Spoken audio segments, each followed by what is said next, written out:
मान तालुक्यात निवडणुकीचा खऱ्या अर्थाने बिगुल वाजलाच. मार्केट कमिटी सभापतीच्या निवडीसाठी बोलावलेली सभा वादळी ठरली. दहिवडी मान तालुका कृषी उत्पन्न बाजार समितीचे सभापती विलासराव देशमुख यांनी राजीनामा दिल्यानंतर नव्या सभापती पदाच्या निवडीसाठी विशेष सभा बोलवण्यात आली. मात्र भाजप प्रणित आघाडीचे 9 सदस्य गैरहजर राहिल्याने कोरम पूर्ण झाला नाही. त्यामुळे निवडणूक निर्णय अधिकाऱ्यांनी ही प्रक्रिया तहकूब केली. यावर विरोधी पक्षाने नाराजी व्यक्त करून आक्षेप घेतला असून याबाबत न्यायालयीन लढा उभारण्याची घोषणा केली आहे. पण नाचता येईना की अंगण वाकडं अशी एक म्हण आहे.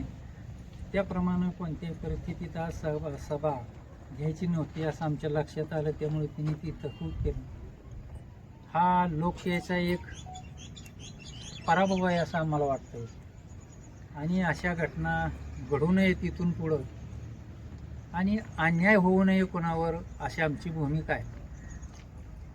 आता चर्चेदरम्यान काही वेळेला घनसंख्या काय कोरम काय असतो हे जर समजत नसेल तर आम्ही त्यांना सांगितलं तुम्ही अभ्यास केला पाहिजे, तुम्ही कायद्याच्या तरतुदी पाहिल्या पाहिजेत, पण असं अन्यायकारक वागणं उपयोगाचं नाही. त्यामुळं आम्हीही या निवडणूक अधिकारी यांनी जी प्रोसेस राबवली त्याचा निषेध करतो आणि परत कोणाच्या वाटणीला असं येऊ नये अशी अपेक्षा व्यक्त करतो.